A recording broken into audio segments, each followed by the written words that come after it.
websites looking at comparing or referencing catastrophic failures of levees and lagoons, things like that.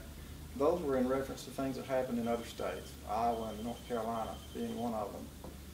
Those farms are not the same types of farms that we have here. As a matter of fact, those farms were much, much larger than this farm.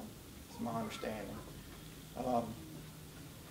And besides that, I like to think Arkansas has been proactive in its history in the state.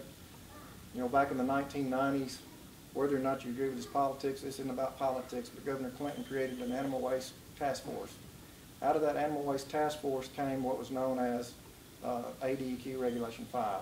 And that permit, that's a state permit that's been in effect since the mid-1990s. That regulation has served us well. Whether or not you like dealing with permits and regulations is another issue. None of us like having to deal with permits and regs, but it has served us well. It's not only to protect the environment, it's also to protect growers, so that growers have a document that they can hold in their hand and say, matter of fact, this is the permit that C&H Farms had to submit. That's their permit. They can hold that in their hands and say, as long as they're following this document, they are doing everything that they can, everything they're supposed to do within the law. As long as they're doing those things, that's protective of the environment. And that's another thing about a general permit, is this is an EPA permit.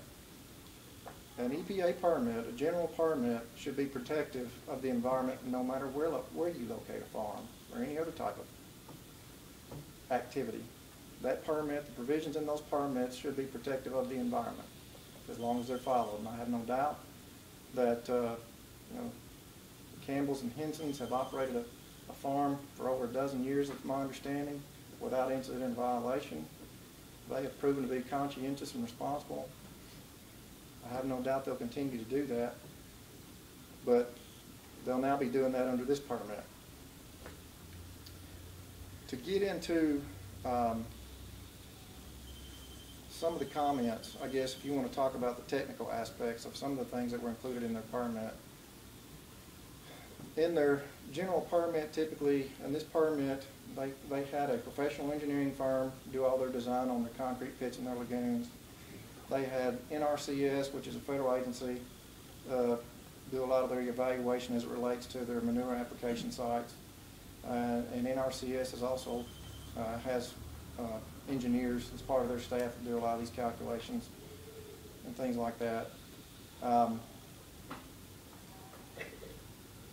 The manure ponds with their farm are 50% oversized. They're only required to have 180 days.